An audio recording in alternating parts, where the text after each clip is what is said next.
కేంద్ర సాహిత్య అకాడమీ పురస్కారం పొందిన భమిడిపాటి రామగోపాలం గారి సమగ్ర కథా సంకలన ఇట్లు మీ విధేయుడు 18వ భాగం 31/8/20. ఇవాల్టి కథ ఇది ఆంధ్రజ్యోతి వీక్లీలో నవంబర్ 78న ప్రచురితం అయింది. శ్రీ ఆంజనేయం ప్రసన్నాంజనే కథ పేరు. రాత్రి 12 ఉంటుంది. టైం విజయవాడ స్టేషన్ అని తెలుస్తోంది. రామచంద్రరావుకి రైలు చాలాసేపు అయి ఆగి ఉంది. బయట నుంచి వచ్చే ధ్వనుల పెద్దగా నిద్రాభంగం లేదు. కానీ లోపల తిరుగుతున్నాయనిపిస్తున్న ఫ్యాన్ల వల్ల వచ్చే గాలి బొత్తిగా చాలటం లేదు.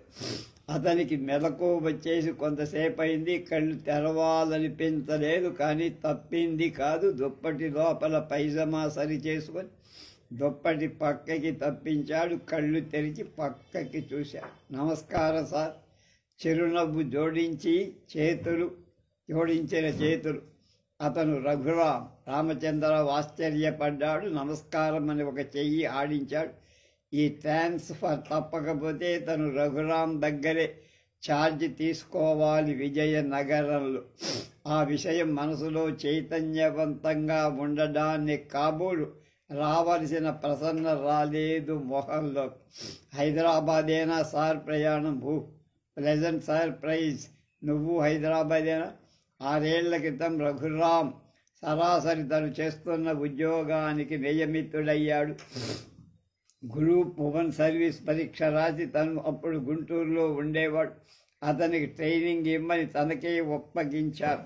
ఆ 2 నెలలు అయ్యాక అనంతపురం జిల్లా ఆఫీసులో నిర్వహించమని పోస్టింగ్స్ ఆర్డర్స్ రాగా వెళ్ళిపోయి మళ్ళీ ఇవాళ కనపడటం. మధ్యలో 3 ఏళ్ల నాడు ఈ డిపార్ట్మెంటులోని జిల్లా అధికారులందరికీ హైదరాబాదులో ఏర్పాటు చేసిన సమావేశానికి రఘురాం రాకుండా పిఏని పంపించి తన సెలవులో వెళ్ళాడు. పెళ్ళిట అతనికే అని క్వశ్చన్.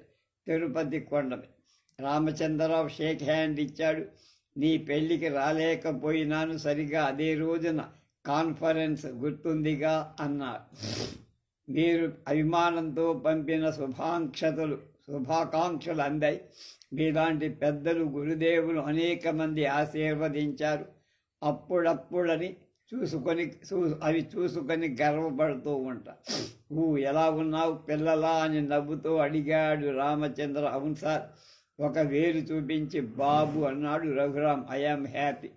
రామచంద్రరావుకి తన హైదరాబాదు వెళుతున్న కారణం రఘురాం చెప్పేయాలని ఉంది. తన ఆందోళనలు చెప్పేస్తానేమో అని అనుమానంగా ఉంది. చెప్పకపోయినా అతను గ్రహిస్తాడేమో అని మాటల్లో పెట్టి తన చేత చెప్పిస్తాడేమోనని భయం. అతనితో చెప్పిస్తే అతను సాయపడతాడని ఆశగా అతను కూడా ట్రాన్స్ఫర్ ఆపించుకోనేందుకే హైదరాబాద్ వెళుతున్నాడని ఆశ్వాసం. ఈ చైన్లో నిన్నెక్కడ వేశారు? చైన్ అది ఆ ట్రాన్స్ఫర్ల రకం పేరు.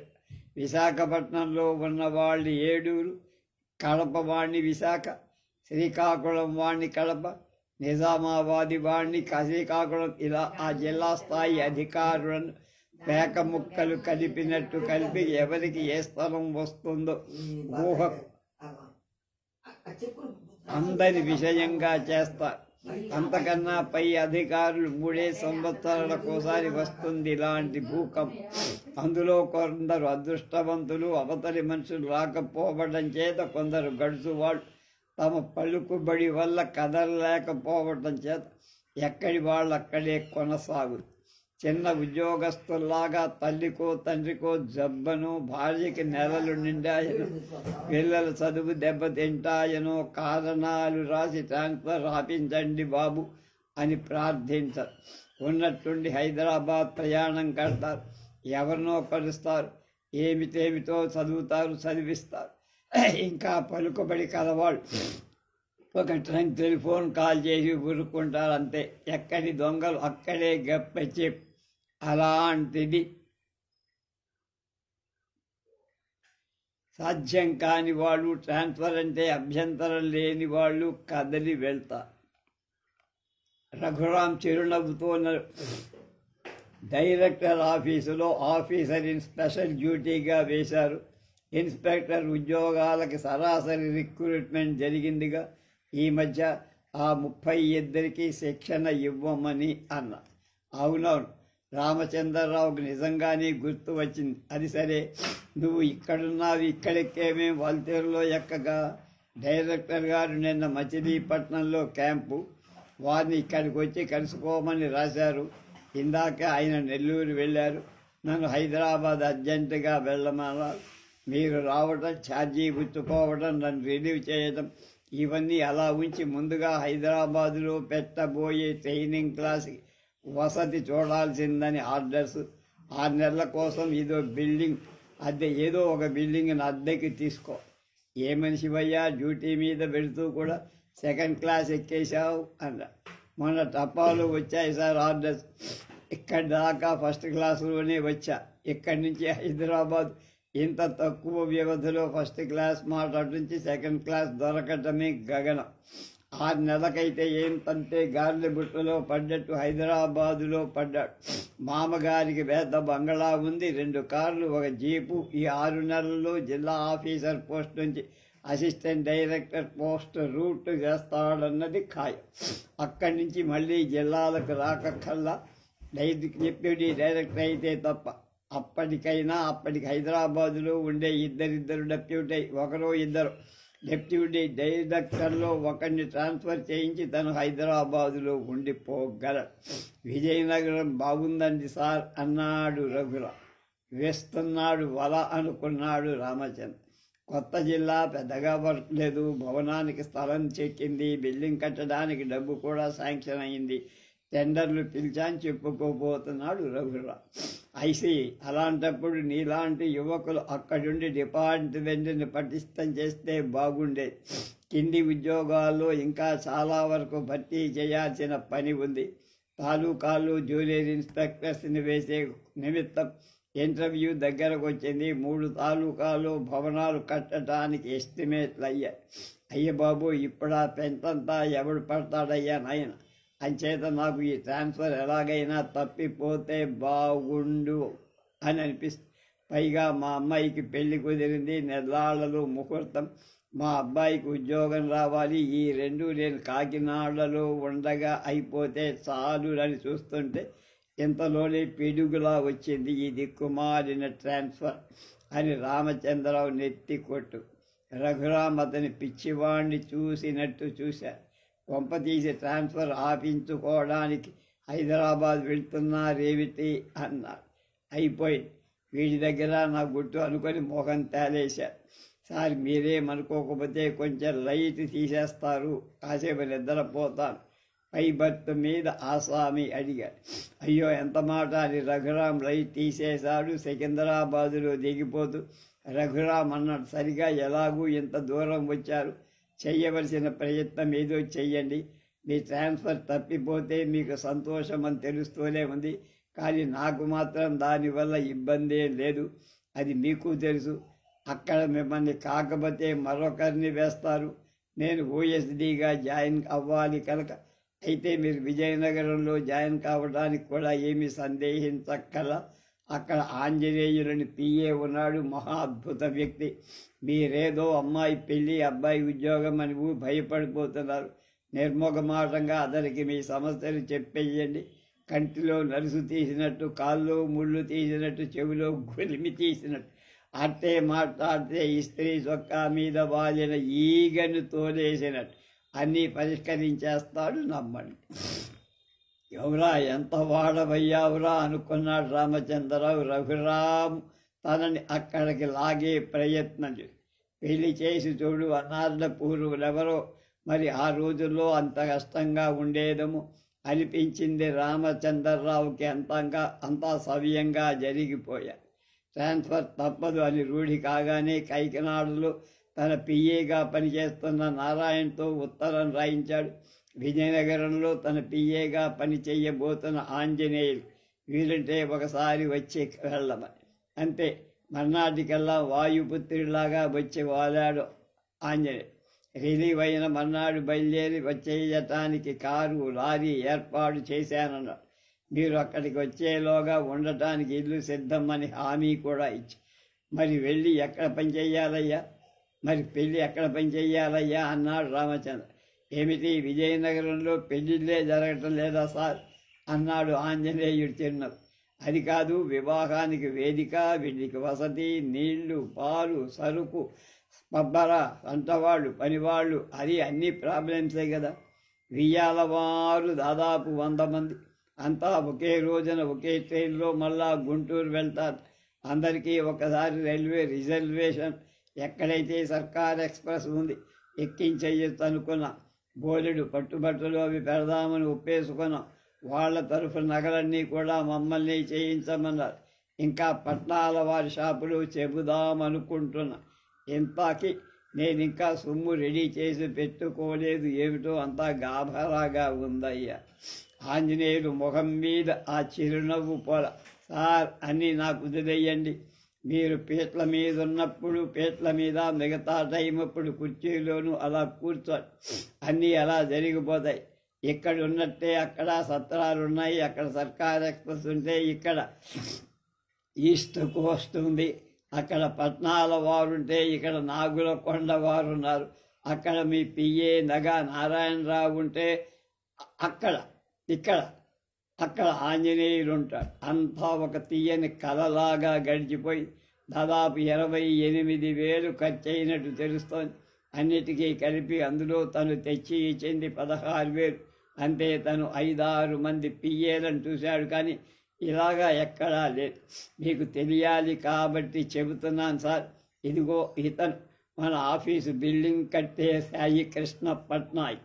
బిల్డింగ్ స్టాండర్డ్స్ అన్నీ R&B ఇంజనీర్లే చూసుకుంటారనుకోండి, కానీ ఫైనల్ బిల్ మన ద్వారా వెళుతుంది. అందుకని తమని చూద్దామని వచ్చా. అంతే సార్ అన్నాడు ఆ సాయి కృష్ణ పట్నాయక్ అమాయకంగా ముఖం మీద. జూనియర్ ఇన్స్పెక్టర్ పోస్టులు ఇదివరకు నింపినవి కాక మొత్తం 14 ఖాళీలు సార్. ఎంప్లాయ్మెంట్ ఎక్స్చేంజ్ వాళ్ళు 38 మందిని పంపారు. రిజర్వేషన్ పోస్టులు 4. ఇవి కాక 10 ఖాళీలు. తమరు సెలక్షన్ చేసినట్టు ఆర్డర్స్ వేసిన ఈ 10 మందిలో సాయి కృష్ణ పట్నాయక్ గారి క్యాండిడేట్ ఒక్కడే సార్. లిస్టులో ఆ 2 మాత్రం ఫర్నిచర్ కాంట్రాక్టర్ అప్పలస్వామి గారి తాలూకు సార్. వారి చేత తమ దర్శనం విడిగా చేయిస్తాను సార్. 5 ప్యూర్ మెరిట్ మీదకు వచ్చిన వాడు సార్. ఒకరేమో తమ అల్లుడి గారి క్లాస్మేట్ సార్ అని వివరంగా చెప్పాడు ఆంజనేయులు. ఒక కొత్త బీఫ్ కేసు టీపాయి మీద రామచంద్రరావు వైపు గొళ్ళాలు పెట్టి అలా తెరిచి అంతలో మూసేసి ఆయన కళ్ళు జిగేల్మనడం సహించలేని వాడిలా, ఇక మిగిలింది నేను చెప్పిన క్యాండిడేట్ సార్ అన్నాడు మామూలు. అతన్ని నేను డ్రాప్ చేసేద్దామనుకున్నా, కానీ మీరెందుకో పట్టుబట్టారు మరి అన్నాడు రామచంద్రరావు. కళ్ళు జిగేల్మనడం వల్ల కాబోలు కాటక మాట మెత్తనై. తమరు దానికి నన్ను క్షమించాలి సార్. ఎందుకంటే ఈ క్యాండిడేట్ మామగారు విశాఖపట్నంలో ఒక పెద్ద సంస్థలో పర్సనల్ ఆఫీసర్. అక్కడ మన జగన్ బాబుకి అదే అబ్బాయి గారికి ఉద్యోగం కోసం గట్టిగా ప్రయత్నం చేయమని చెప్పారు కదండి. ఎక్కడెక్కడ ఎవరెవరిని ఎలా పడతాడో తెలియదు. అంతా అయిపోయా కానీ తన స్కీమ్ ఏమిటో చెప్ప. ఆ పనులు చేయించటానికి సామ దాన భేద దండోపాయాలు దేన్ని అవలంబిస్తాడో అస్సలు తెలియని.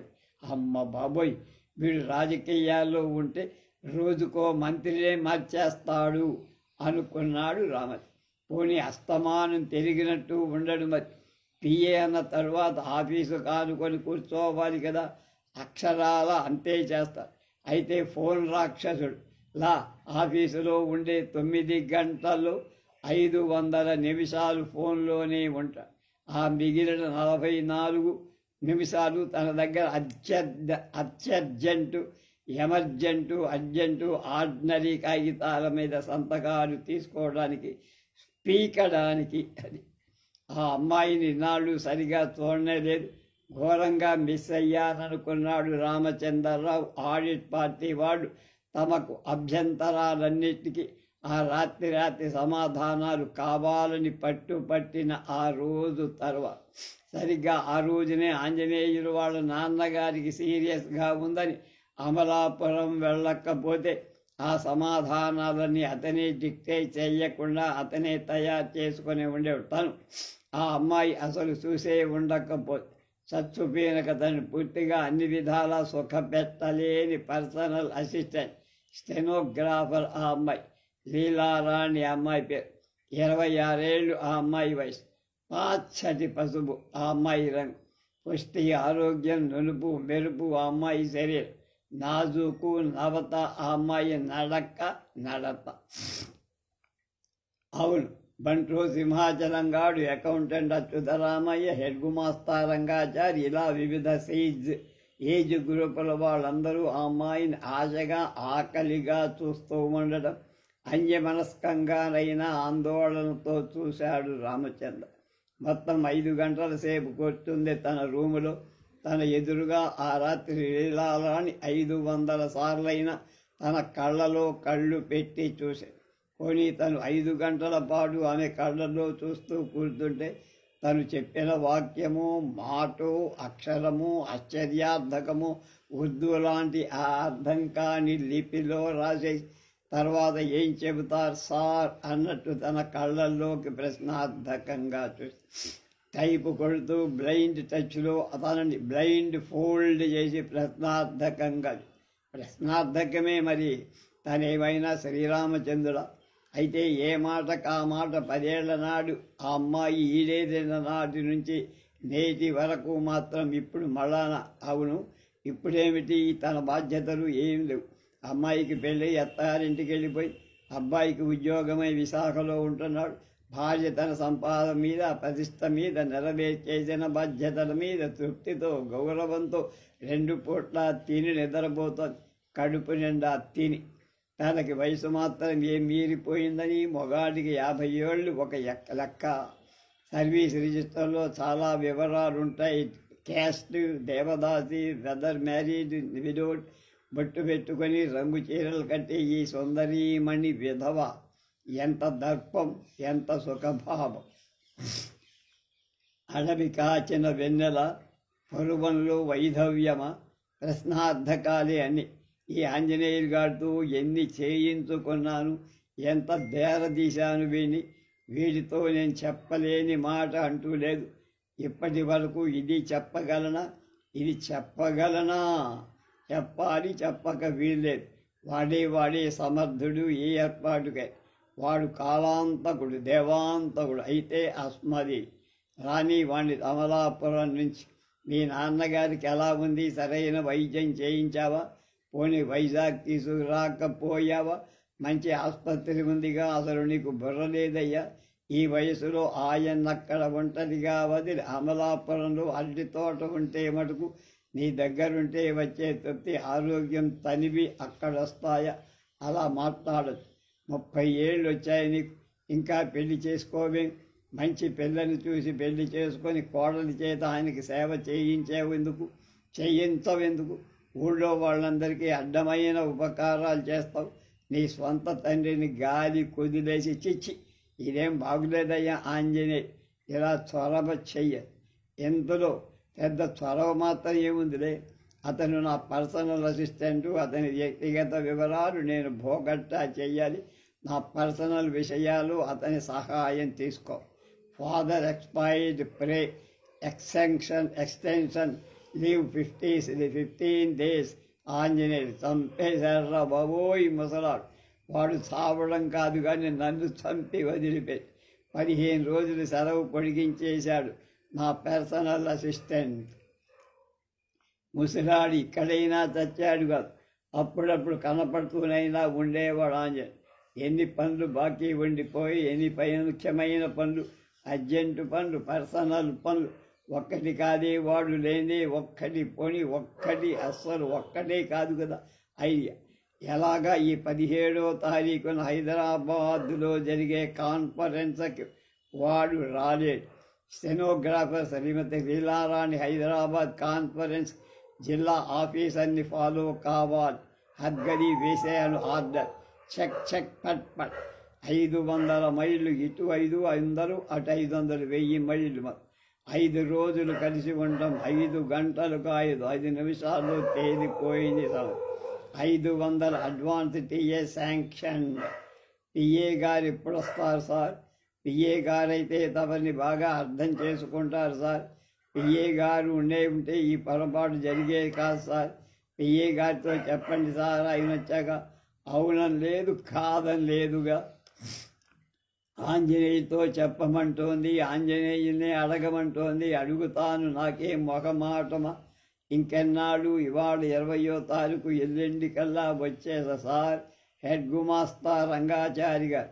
ఎస్, 5 అయిపోయింది. తమరు ఇంకా ఆఫీసులోనే ఉంటారా సార్? ఏం మీరు వెళ్ళిపోతారా? అవును సార్. ఇవాళ మధ్యాహ్నం పిఏ గారు ఇంటికి వచ్చారు సార్. వాళ్ళ నాయన పోయారు కదా సార్? అవునండి. ఆఫీస్ స్టాఫ్ అంతా వెళ్ళి పరామర్శన చెయ్యాలనుకుంటున్నాను సార్. ఓ అదా, అయితే అలాగా తప్పకుండా వెళ్ళండి. సరే, నేను వెళ్ళిపోతా. వాచ్మ్యాన్ వచ్చి తాళాలు వేసేయమనండి. అర్జెంటు కాగితాలు ఇంకేం లేవుగా? లేవు సార్. క్షణాల మీద నిర్ణయానికి వచ్చాడు రామచంద్రరావు. తను కూడా వెళ్ళి సానుభూతి వాక్యాలు ఇంటికి వెళ్ళి ప్యాంటు కోటు విడిచాడు. మొహం కడుకొని సబ్బు వల్ల అంటుకునే తెల్లటి తెలుపునున్నటి గుడ్డతో తుడిచేశాడు. జీపులో వెళ్ళకూడదని ముందే నిర్ణయించుకోవడంలో జీప్ డ్రైవర్ని పంపేశాడు. వీధి గుమ్మల్లోకి వెళ్ళి అలా వెళ్తున్న రిక్షా ఆపి బేరం చేసి, వాళ్ళమ్మగారు ముందే పోయారటగా, లేకపోతే నేను వద్దును అంది ఇల్ల. అయినా నువ్వెందుకులే, అతనే మన చుట్టమా బంధువా, మన ఇంట్లో మనిషిగా కలిసిపోయాడనుకో. అయితే మాత్రమని అతని స్వభావం అంతేని. మన పొజిషన్లో ఎవరుంటే వాళ్లతోనే అతను అలా కలిసిపోతాడు అన్నాడు. మరేనండి, పాపం మంచివాడు. ఆఫీసులో వాళ్ళంతా వెళ్ళరు. మనలో ఎవరో ఒకరు వెళ్ళకపోతే బాగుండదు, చిన్నబుచ్చుకుంటాడు. అంచేత నేనే ఒకసారి వెళ్ళి పలకరిద్దామనుకుంటా. రామచంద్రరావు వెళ్ళేసరికి ఆఫీస్ స్టాఫ్ అంతా అక్కడ యువతలికి వచ్చేశారు. అయినా ఆంజనేయులు ఉండే ఇల్లు రద్దీగా ఉంది. పరామర్శకు వచ్చిన వాళ్ళతో అక్కడ నిల్చున్న వాళ్ళు, కూర్చున్న వాళ్ళు, వరండాలు అక్కడ ఇక్కడ కొద్ది శబ్దంతో మాట్లాడుతున్న వాళ్ళు, కాంట్రాక్టర్లు, పాత ఆఫీస్ బిల్డింగ్ యజమాని, ఇరుగు పొరుగు వాళ్ళు, దగ్గర తాలూకా ఉద్యోగులు, కొద్దిమంది బంధువులు కూడా ఉన్నారు. ఏ ఒక్కరి ముఖం చూసినా ఆంజనేయులు వచ్చిన కష్టం పట్ల నిజంగానే సానుభూతి కలిగిన వాడులాగా ఉంది. ఒకసారి రామచంద్రరావుకి ఒళ్ళు గగురు పట్టి, కానీ వెంటనే అతను సర్దుకున్నాడు. ఏముంది? హలో మిస్టర్ ఆంజనేయులు, చాలా విచారకరమైన వార్త. నేను షాక్ అయ్యా ఆ రోజు నీ టెలిగ్రామ్ చూసి. పాపం మీ ఫాదర్ గట్టిగా 20 ఏళ్ళు 60 ఏళ్ళు లేవటగా. It's very unfortunate. మరేమిటి సంగతులు? మీరెంతమంది అన్నదమ్ములు? How about you sisters? నువ్వు పెద్ద కొడుకు కాదనుకుంటుమనే పోన్లే. ఆ విధంగా కొన్ని బాధ్యతలు తగ్గాయి నీకు. అయినా నాకు అనిపిస్తుంది మీ ఫాదర్ జబ్బుగా ఉందని తెలియగానే ఆయన్ని నీ దగ్గరికి ఈ ఊరు తీసుకొచ్చేయాల్సింది. పూర్ సోల్, ఇంతమంది ఉండి కూడా ఒంటరిగా పోయాడు. I am so sorry Anjaneyulu. అయితే ఏమిటి? ఆఖరి చూపు కనీసం నీకైనా దక్కిందా? I see it's overs. పోనీ ఆస్తి గురించి స్పష్టంగా వీళ్ళు రాశారు కదా, అందువల్ల హెడేక్ తగ్గింది. ఎనీవే, నువ్వు ధైర్యంగా ఉండాలి. Lot of life ahead. After all death is common అని ఒక అక్షరం కూడా మర్చిపోకుండా రామచంద్రరావు మాటలు వింటూ మధ్యలో సమాధానాలు చెబుతూ ఆంజనేయులు అతని లోపలి గదిలోకి తీసుకువెళ్ళాడు. చక్కటి ఆ గదిలో మిక్కిలి సదుపాయంగా సౌఖ్యంగా కూర్చున్న రామచంద్రరావు అక్కడొక వికృత ప్రపంచాన్ని చూశారు. బోలెడు పుస్తకాలు, ఎన్నో బహుమతి వస్తువులు, మరెన్నో కానుక, గోడలకు మంచి పెయింట్, అవసరాలు, సౌఖ్యాలు, విలాస వస్తువులు అన్ని రకాలా ఉన్నాయి. ఆ గదుల అలంకరణ పాతదైనా హుందాగా ఆదలా ఉంచు. నీ మంచితనం కారణం కానీ, నీ పనివాడితనం కారణం కానీ ఇవాళ నీ ఇంటికి వచ్చిన జనం ఎన్ని రకాల వాళ్ళు, ఎంతమంది వీళ్ళని చూసేసరికి వీళ్ళ కళ్ళల్లో నీ మీద అంట మనవాడు తూర్పు వాడు కనుక నీ మీద కురుస్తున్న సానుభూతి చూసేసరికి మీ నాన్నగారు పోయినందుకు నాకు నిజంగా కలిగిన విచారం అంతా పోయిందనుకో. ఒక్కసారిగా నువ్వు నా పర్సనల్ అసిస్టెంట్వి, ఇంత జనప్రియుడిగా అజాతశత్రువుగా ఉన్నావని నాకెంతో సంతోషం కలిగి. దానికి కారణం నాకు తెలుసు. నువ్వెవరు, ఏం అడిగినా తప్పకుండా చేస్తావు, ఇస్తావు. నాకు నిజంగా గర్వంగా ఉందనుకో. నాకు కొంచెం అసూయగా ఉంది లోపల అనే మాట మింగయ్యగలిగినందుకు కూడా ఆనందిస్తూ అన్నాడు రామచంద్ర. ఈ ధోరణి ఇప్పుడు అవసరం. అతన్ని కొంచెం కీర్తించడం వల్ల ఒక ముఖ్యమైన స్వంత పని నెరవేరు. అంతా నీ వంటి వారి దయ సార్, నాదేముంది, కేవలం నా ఉద్యోగం మీద శ్రద్ధ, నా అధికారుల మీద భక్తి, అంతే అని పక్కకు చూశాడు అని. ఏ సంజ్ఞ చెప్పిందో, ఏ సందేశం విన్నదో స్టెనోగ్రాఫర్ శ్రీమతి లీలారాణి ప్రస్తుత కష్టంలో ఉన్న ఆంజనేయుడికి ఒక సాంసారిక నెచ్చలిల నిరాడంబరమైన వేషంలో 2 సాసర్లలో 2 కప్పులతో కాఫీ తీసుకొని ఆ సమయానికి గదిలో అడుగుపెట్టి. రామచంద్రరావు నిరాడంబర సౌందర్యం కూడా ఒక కళాకారుడికి ఉండే ఆశా పరిశీలనలో ఆస్వాదించే కాఫీ అందుకున్నాడు. అయితే సార్, నాదొక్క మనవి. ఆంజనేయులు మాట్లాడటం మొదలుపెట్టి కాఫీ కప్పు పక్కన పెట్టి, తమరున్నారండి, తమరు రామచంద్రరావు గారండి, నేనున్నానండి, నేను ఆంజనేయున్నాను, నేను మీ సేవకుండండి, నేను మీ భక్తుణ్ణి కూడానండి. అలాగే శ్రీరామచంద్ర వారు ఉన్నారా అండి, వారి భక్తుడు వారి సేవకుడు అయినటువంటి ఆంజనేయ స్వామి వారు ఉన్నారా అండి. రామభక్తిలో రామసేవలో ఆంజనేయుడి సాటి మరెవ్వరూ లేరండి.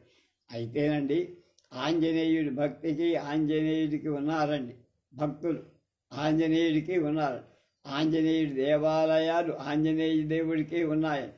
శ్రీరామచంద్రుల వారు ఆంజనేయుడి సేవలు ఎన్నైనా ఆశించవచ్చు, పొందవచ్చు గానండి, ఆంజనేయుడి తపోఫలాన్ని కానీ అందులో వాటా కానీ ఆశించకూడదు కదండి అని నమస్కారం రామచంద్రరావు వైపు అపేక్షగల చూపు లీలారాణి వైపు పెట్టాడు ఆంజనేయ. ఆహా, ఏం లేదని చెప్పావా అయ్యా అని అక్షరాల లెంపలు వేసుకున్నాడు ఆంజనేయ భక్తుడు రామచంద్ర. కీర్తిశేషుడు శంకు పాపారావు అలవోకగా చెప్తూ ఉండే అనేక జీవిత సత్యాలలో ఒకటి విని ఈ కథ రాయలేకుండా ఉండలేకపోయా. మా అధికారి తిరుపతి రాజు గారు నన్ను పిలిపించి ఈ కథలోని అధికారుల వ్యవస్థను నేను వ్యక్తపరిచిన పరిశీలనా శక్తి తనకెంతో సంతృప్తి కలిగించిందని చెప్పడం విశేషమని భవిడిపాటి రాంగోపాలం గారి కింద ఫుట్ నోట్స్ లాంటిదే చెప్పారు. తర్వాత కథ వైశ్వానర భోగం. వై తర్వాత డాష్ పెట్టారు. వైశ్వానర వేరు, వైశ్వానర భోగం. అరగంట అయింది బ్యాంకు తలుపులేసి. యువతనికి వచ్చిన వాళ్ళు నోట్ల కట్టను నిండిన హ్యాండ్ బ్యాగులతో, బ్రీఫ్ కేసులతో, రుమాళ్లతో, జేబులతో ఏజెంట్ గారి రూములోకి వస్తున్నారు.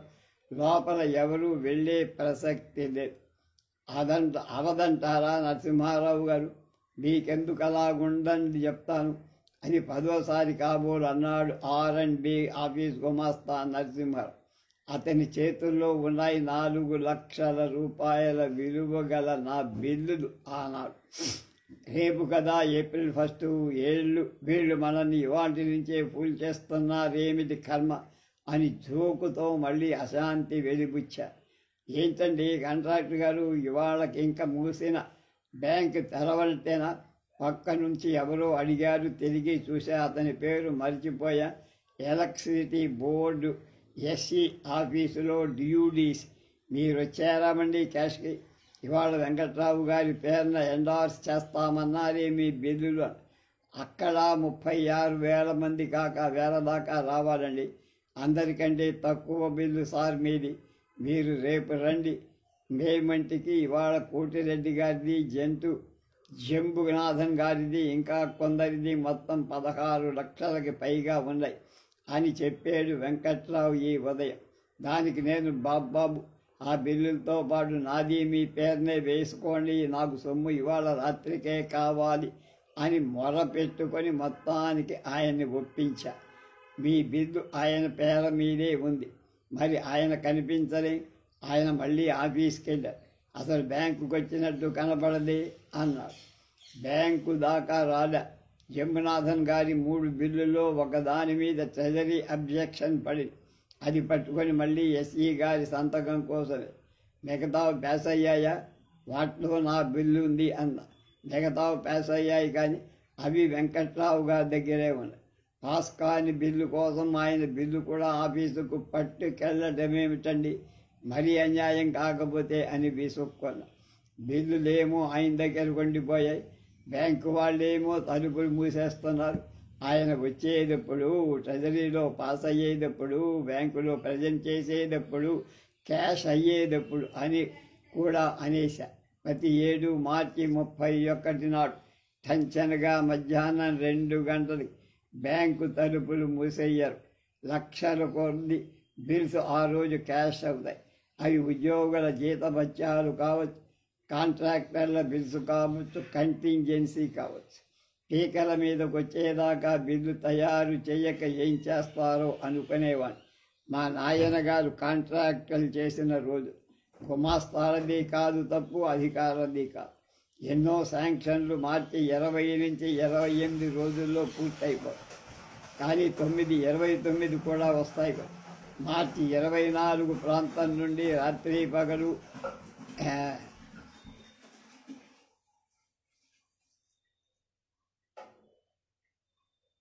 నిద్రపోక బిల్లు తయారు చేస్తారు. వాటి వల్ల ఎవరికి లాభమో వాళ్ళని తిట్టుకుంటూ, ఎందులో వాళ్ళ సహాధ్యాయులే ఉంటారు, సొంత అధికారులు ఉంటారు, నాలాంటి కాంట్రాక్టర్లు ఉంటారు. ఎవరికి తప్పులు తప్పు తిట్టు. అయితే ఎవరి బిల్లు ఆగిపోదు. ఎందుకంటే మార్చి 30న ట్రెజరీ ఆఫీసర్ మూసేయ్యారు, బ్యాంకు తలుపులు మూసేయ్యారు. తయారైన బిల్లులు సంతకాలే ట్రెజరీకి వెళ్ళడం, నగదుగా మారటం జరుగుతుంది. ఒక్కో ఏడాది ఏప్రిల్ 1 తెల్లారి వరకు బ్యాంకు పనిచేస్తూనే ఉంటుంది. శాంక్షన్లు ముందుగానే పంపడానికి ఫండ్స్ ఉండవు. సెంట్రల్ గవర్నమెంట్ గ్రాంటో అప్పో మార్చి 15 దాకా రాదు. ఆ తర్వాత హైదరాబాద్ సెక్రటేరియట్లో ఆయా డిపార్ట్మెంట్ల అధికారులు ఆర్థిక కంకరెన్స్తో శాంక్షన్లు విడుదల చేయడం, అక్కడి నుంచి జిల్లాలకు డిస్ట్రిబ్యూషన్ స్టేట్మెంట్లు కాపీలు రావడం, ఇవన్నీ అయినా directorate of treasuries and accounts ద్వారా జిల్లా ట్రెజరీకి విడిగా వాటి కాపీలు రాకపోతే బిల్లులు ట్రెజరీలో పాస్ కావు. అయితే ఏది ఆగిపోదు. అలా ఆర్డర్స్ అన్ని 31 మధ్యాహ్నం 3 గంటలకి వచ్చిన ఏ బిల్లు వదలకుండా అన్నీ పాస్ చేసేస్తారు ట్రెజరీ వారు. అన్నిటికీ క్యాష్ ఇచ్చేస్తారు బ్యాంకు వారు. ఏప్రిల్ 1 ఉదయం వరకు ఇచ్చినా సరే ఆ బిల్లులన్నీ మార్చి 31 డే బుక్కులోకే వెళ్తాయి. ఏప్రిల్ 1న ఆ తర్వాత పాత ఆర్థిక సంవత్సరపు శాంక్షన్ల బాబతు బిల్లుకు క్యాష్ ఇవ్వకూడదు. ఈ ఏడాది అంతా సవ్యంగానే అయిపోయిందనుకున్నా. అయితే రాష్ట్రం మొత్తంలో ప్రభుత్వ కార్యాలయాలని మొదటి 4 నెలల పాటు గుమాస్తా లేకుండా నడిచాయి. 116 రోజులు సమ్మె చేసి మార్చి 26న ఉద్యోగులు డ్యూటీలో చేరారు. 3 నెలల నుండి జీతాలు లేక ఆవురావురమని ఉన్నారేమో. ముందు వాళ్ళ జీతాల బిల్లులు చేసుకున్నారు. మా బిల్స్ సంగతి ఏమని అడగటానికి కూడా నోరు రాలేదు ఎవరికి. అక్కడికి 28 అయింది. 3 నెలల జీతాలు పట్టుకొని ప్రతి చిన్న గుమాస్తా, పెద్ద గుమాస్తా, హెడ్ గుమాస్తా, సూపరింటెండెంట్, మేనేజర్ 28 ఏళ్లకు వెళ్ళి ఇంటి చుట్టూ ఊరు నలుమూలలో ఉన్న అప్పులు నిష్పత్తి అనుపాతం చూసుకొని దివాళా చేరుకున్నారు. 29న వాళ్ళు పనిలోకి వచ్చిన మధ్యాహ్నం దాకా ఎవరికి ఎంతెంత అప్పు మిగిలిందో చర్చించుకోవటంతో సరిపోయి 29 రాత్రి 30 పగలు 31 పగలు ఇళ్లకి వెళ్లకుండా బిల్లులు తయారు చేసి వాటికి అవసరమైన ఇతర కాగితాలు జతపరిచి సంతకాలు పెట్టించి ఒక మహాసముద్ర సంప్రదాయాన్ని తూచా తప్పకుండా ఆచరించారు గుమాస్తా. వారికి జోహార్లు, వందనాలు ఎన్ని అర్పించినా చాలు. కానీ ఈ బిల్లులన్నీ ఇవాళ క్యాష్ కాకపోతే వాళ్ళకి మేమని కూడా అర్పించం, అవి కూడా అర్పించం, మా అప్పులే తీరవు. మరి చొరవ చేసుకుని ఏజెంట్ గారి రూమ్కి వెళ్ళా. మెసెంజర్ గారు నన్ను అడ్డుతూ చెడ్డ చిరాకు ఆయన కళ్ళబడ్డది.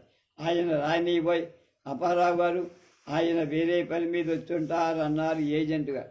నన్ను కూర్చోమని సంజ్ఞ చేసి హెడ్ క్యాషియర్ తెచ్చిన స్టేట్మెంట్ ఏదో చెక్కి చేస్తూ నేను చిరునవ్వు మొహాన పులుకొని, సారీ సార్, నేను వేరే పని మీద రాలా, అదే పని మీద వచ్చా, నా 5 లక్షల రూపాయలు ఉండిపోయాయి, ఈ ఏడాది కర్మేమిటో కానీ అన్నీ తలుపు అవతలే ఉన్నాయని. అరే అలాగా, సారీ అన్నాడు. సారీ అనటంలో సరి అన్నారు నాకు అర్థం కాదు. సారీ అన్నారు తెలియాల. తమరు పర్మిట్ చేస్తే ఏపీఎస్ ఈబీ నుండి 2, R&B నుండి 1, జడ్పీ నుంచి 1, 3వ కంటికి తెలియకుండా లోపలికి వస్తారు సార్ అన్నా. అబ్బెబ్బే అదలా కుదురుతుంది, అలాంటప్పుడు మీరు ముందే జాగ్రత్త పడి ఉండాల్సి, నా పీకల మీదకి వస్తుంది ఇలాంటి పనులు చేస్తే, వెళ్ళండి అని లేచి నిలబడి. మెసెంజర్ అప్పారావు నా వైపు పొగరుగా చూశారు. కలెక్టర్ గారు రాయలేదా సార్, బ్యాంకు తెరుచుంచమని అన్నారు. లోపలున్న 120 మంది కాక పైనున్న 200 మందిని ట్రెజరీలు గిరికీలు కొడుతున్న 50 మందిని కలుసుకొని కలెక్టర్ గారు రాయలా, ఫోన్ కూడా చెయ్యలా, కనీసం మేము ఫోన్ చేస్తే ఆన్సర్ చెయ్యి అంటే కలెక్టర్ గారు ఏం చేస్తున్నట్టు 80 లక్షల రూపాయల బిల్స్ ఇవాళ ఎన్కాష్ కావాలని ఆయనకు తెలుస్తుంది. అటువంటి సమయంలో ఆయన మౌనం వహించడం కష్టం, మాయమైపోవడం దుస్సహంగా ఉంది అనుకున్నాను. ఈ శాంక్షన్లన్నీ కుక్క ముట్టేసుకుంటే మళ్ళీ కొత్త శాంక్షన్లు అక్టోబర్ దాకా రాకపోవాలి. పెట్టిన డబ్బంతా వర్క్స్లో లాకప్ అయిపోయి ఉంటుంది. కొత్త వర్క్స్ ఎలా చేపట్టగలం? ఎప్పుడు ఎవరికి లోటు చెయ్యాల? ఇలా ఎందుకు జరుగుతుంది? కలెక్టర్ గారు ఆఫీసులో లేనట్టున్నారు సార్, నాకు తెలీదు, మీరు వెళ్ళండి, ఐఆమ్ బిజీ అన్నాడు బ్యాంక్ మేనేజర్. ఎవరు వెళ్ళిపోకండి, అరగంటలో వస్తానని నా బిల్సు పట్టుకున్న గుమాస్తాలిద్దరినీ ఉద్దేశించి చెప్పిన అందరికీ వినపడేలా చెప్పా. కారు తీసుకొని బయలుదేరా కలెక్టర్ ఆఫీస్కి. గవర్నమెంట్ వెహికల్ అని రాసి ఉన్న జీపులు 10-12 దాకా అక్కడ ఉన్నాయి. సంగదేవితో అడుగుదామని ఎవరైనా కనిపిస్తారేమని వెతిగా. అందులో లోపలెక్కడో ఉన్నట్టున్నారు అని శబ్దం భయంకరంగా. కలెక్టర్ గారు కులాసాగా ఉన్నారా? హఠాత్తుగా ఆయనకి ఏమైనా సుస్థి చేసిందా అని అనుమానం. ప్రస్తుతం ఈ జిల్లాకి కలెక్టర్గా ఉన్న సూర్యం గారు నేను భీమవరం కాలేజీలో క్లాస్మేట్స్. ఆయన ఇక్కడికి వచ్చి రాకపూర్వం వివిధ ఉద్యోగాల్లో ఉండే కాలంలో నేను వారిని అప్పుడప్పుడు కలుస్తూనే ఉన్నా. ఎంత పనిలో ఉన్నా హలో వచ్చావా, రా కూర్చో, ఎలా ఉంది నీ పని, పిల్లలు బాగున్నారా అని పలకరించడం రివాజ్. ఎక్కడో లోపల ఉన్నట్టున్నాడని ముందు హాల్లో అడుగుపెట్టారు. 20 చేతులుంటే బాగుండు రావణాసురులాగా అనిపించే జీవితంలో మొదటి. అక్కడ ఆర్డీఓ గారు, డిఎంఓ గారు, గారు, ఆ తర్వాత joint collector, tahsildar, district veterinary officer, CTO గారు, హుజూరు శరత్తాదారు, కలెక్టర్ గారు పిఏ, సెటిల్మెంట్ ఆఫీసరు, డిసిటిఓ గారు 2, సర్వే అసిస్టెంట్లు, డైరెక్టర్ గారు, cooperative joint registrar, land acquisition deputy registrar, PWD superintendent engineer, జిల్లా statistical officer, civil supplies officer, అందరూ మహానుభావులే. అందరికీ వందలు. 2 చేతులు. అయితే గొప్ప సంతోషపడిపోయా. బ్యాంకు దగ్గర పరిస్థితి తలుచుకొని వీళ్ళందరూ తమ ఆఫీసుల్లో ఈ 3 రోజులు తయారైన బిల్లులు బ్యాంకు దగ్గర ఆగిపోయాయని చెప్పుకోవటానికి ఇక్కడికి వచ్చుండొచ్చన్న మాట పోయి. అసలు మా బోటి కాంట్రాక్టర్లకే ఎక్కువ నష్టం ఈ పరిస్థితి. అవును, మొత్తం 40 లక్షలుండి రావాల్సిన సొమ్ము 7-8 నెలల పాటు ఈ సొమ్ము రాకపోతే అందరికీ కలిపి మొత్తం వడ్డీల రూపేణ దాదాపు 13 లక్షలైనా బ్యాంకు తెరిచే ఉన్న ఏర్పాటు చెయ్యమని అడగడానికి మాబూడి కాంట్రాక్టర్లకు నోరెక్కడి అడిగితే అధికారులే అడగాలి. వారు ఆ నిమిషం పాటు చిరునవ్వుతో అందరినీ పలకరించారు. ఒక చెయ్యి 2 చేతులతో పైకెస్తుతూ జోడిస్తూ. వారందరూ చేతులెత్తి రిసీవ్ చేసుకుంటున్నారో లేదో కానీ చిరునవ్వులైనా ప్రసాదించలేమందిగుడు. సమాధానానికి అన్నట్టు పక్కడి నుంచి ఫోన్ సంభాషణ వినబడి, హలో, నేను కలెక్టర్ గారి క్యాంప్ క్లర్క్ అని మాట్లాడుతున్నా. అక్కడ పొజిషన్ అంతా బాగుందా? బయలుదేరుతున్నారు కలెక్టర్ గారు. శవదహనానికి అన్ని ఏర్పాట్లు జరిగాయా? ఓకే, ఇదిగో బయలుదేరడమే. నిర్ఘాంతపోయాను. శవదహనం అన్న మాట విని అప్పుడైంది నా నమస్కారానికి. ఈ అధికారులంతా ఎందుకు ముభావంగా తలదూపి ఊరుకొని, కానీ ఎవరిని అడిగినా బాగుండు. తెలుసుకోకపోవడం నా పొరపాటు. కాసిన బిల్స్ క్యాష్ కాలేదని నా ఆదుర్దాలు నేనున్నాను, కానీ జరిగిపోయింది. అందరూ లేవాలి సార్. లెఫేదార్ నెమ్మదిగా అయినా ఖచ్చితంగా చెప్పాడు. హాలు ద్వారం దగ్గర స్విచ్ నొక్కితే మోటారు కదిలినట్టు అందరూ లేచారు. ఇటు అంటూ అందరి మధ్య నుంచి నడుచుకుంటూ హాలు మధ్యలో వైపున ద్వారం నుంచి బయటికి నడిచారు. అందరూ కలెక్టర్ గారి మాటని ఫాలో అయినంత విధేయతో డఫేదార్ ఫాలో అయ్యారు. అక్కడ టాపులోని జీపులో ముందు డ్రైవరు, డఫేదారు వెనక పక్క దించి అంత ఎత్తుకి పువ్వులు పేర్చారు. ఆ పూల మీద మెడలో పువ్వుల దండలతో ఏం చెప్పను. జీపు స్టార్ట్ అయింది. వెనకాల కలెక్టర్ గారి కారు, లోపల మేడం గారు, తర్వాత మిగతా వాళ్ళ కార్లు, జీపులు, ఆఖరిని నా కారు. శ్మశానం దాకా ఫాలో అవుదామని ఆ మహోన్నతమైన దహన సంస్కారాన్ని చూసి అక్కడ కలెక్టర్ గారికి కనబడి నా సానుభూతి కూడా యథోచితంగా తెలియజేయాలి. వారి అభిమానాన్ని చూరగొనాలి. 1-2 నిమిషాలు అనిపించింది. ఆ పరధ్యానంలో కార్లతో జీపులతో సాగుతున్న ఊరేగింపు రోడ్డుకి ఎడం వైపు నుంచి కుడివైపుకి దాటలేక ఒక కుక్క భయంగా నిరుస్తూ నిలబడింది. ఇంతలోనే హఠాత్తుగా దాటేద్దామన్న ఆశతో అది పడ్డాది నా కారుకి. ఒక్క క్షణం అనిపించింది దీన్ని కూడా ఆ జీపులో ఆ పూల దిండు మీద పడుకోబెట్టి ఆ గంధపు చెక్కలతో తగలబెట్టిద్దామా. కానీ అది కలెక్టర్ గారి కుక్క కాదు. దాని ఉదయం ఏ పాము కలవదు. పాము కరిచిన కుక్కకి జిల్లా వెటర్నరీ ఆఫీసర్ గారు స్వయంగా శక్తినంతా ధారపోసి చికిత్స చేయటమైన అది ఆయన చేతులు దాటిపోవడం, దాని శవదహనానికి జిల్లా అధికారులంతా బారులు తీర్చి వెళ్ళడం ఎంత గొప్ప దృశ్యం. ఆ కుక్క గల మనిషి కార్డుకి జిల్లాలు 2000 మంది తమకు న్యాయంగా రావాల్సిన 80 లక్షల రూపాయలకి దూరమై 6 నెలల పాటు అల్లాడిపోవటానికి సిద్ధంగా. అది గొప్ప దృశ్యమే. మరి రేపు మనూరు గాంధీ కథ.